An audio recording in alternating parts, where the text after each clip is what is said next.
I'm trying to understand. I can't remember the exact date when Reverend Bo filed this suit, but let's say that was before the elections, or maybe even after the elections. I'm not figure out. Are you saying that with the judge's ruling yesterday, it incidentally means that some of the people that were used as voters in 2023 elections were underage people, and these people were registered by INEC. Again, INEC is on the chopping board, but primarily this order given for them to publish these people, extract the details of the underage, provide their officials for prosecution to any of their appropriate agencies. Do you think that this is going to happen in the spirit of obeying the law? This is an academic exercise. It's not going to lead anywhere.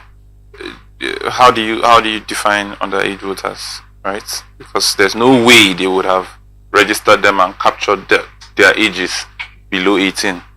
The only time that this issue was raised was when voters started emerging, and you started seeing that they were obviously infants, and then some pictures from the voters register were pointed out. I believe this thing trended on Twitter before the elections.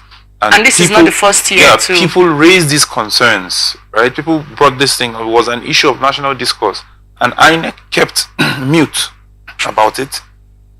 Those same people possibly went ahead and casted votes in most of these areas, and these things mostly happened in the north, and the votes were counted.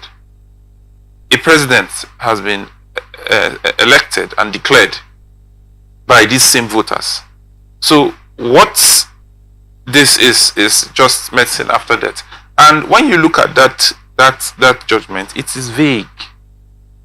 It is vague because who are the accused persons that are to be produced by INEC? What polling units or registration centers are being pointed out here?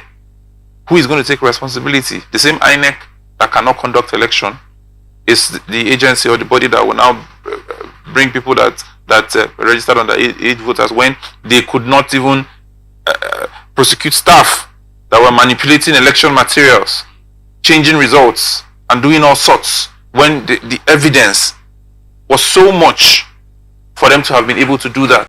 So this to me is just an academic exercise. I keep on saying it. If people get the kind of leadership they deserve, we have brought this upon ourselves with our inaction as a people. So whatever exercise or whatever, what would I call it, damage that results from these acts of state capture, we are going to all bear the brunt together.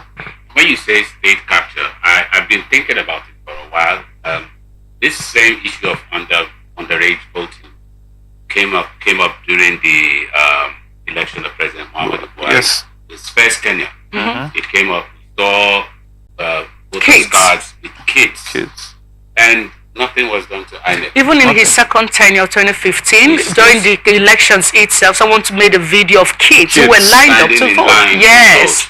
Now, even with video evidence and with tape evidence, nothing was done to INEC. Just like you said, it appears to be an academic exercise. But now, talking about state capture, is it that the Nigerian people are all, when you say we get the kind of leaders we want, is it that we should now face each other and say, this is what we should do because my brother might be the INEC resident commissioner in the state, as such, I would not speak to him? Is it that we should bring our people forward for prosecution? Is that even possible? When you say bring our people forward, right? As there was this saying that was trending during the Amechi Jonathan saga. Who is your brother? Right? Who do you call your brother? The person that will get allocation to build schools in a local government, make away with the funds, not even mold one single block, and jeopardize the chance of thousands of children from generations unborn to get an education in that community. Is that your brother? Is that how a brother should behave?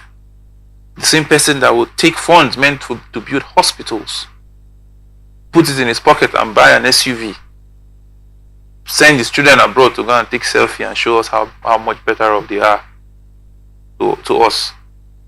Is that a brother?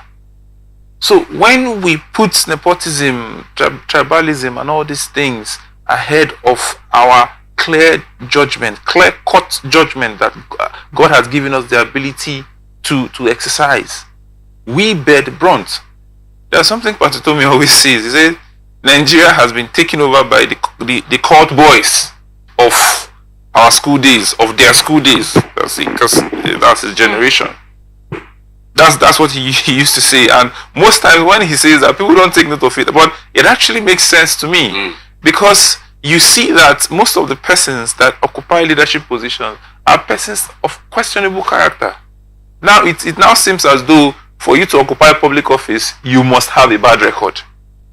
Former former Speaker of House of Assembly, Femi Gbajabiamila, debarred from practice in the US. President Tinubu convicted for drug pushing and all that. Does it mean you have to now be in the negative before you get elected or you get selected, whatever it is, as to occupy a political position? So there is no other way to explain state capture than to see a situation where a cartel has taken over the affairs of state and the power, political power in a country like this. But why I blame us is because most of these countries, especially in the West, that are developed now, did not get this good democratic dispensation cheap. These things come with serious sacrifices. Sacrifices like the French Revolution, sacrifices like the British-American War, sacrifices like the people always fight for their freedom.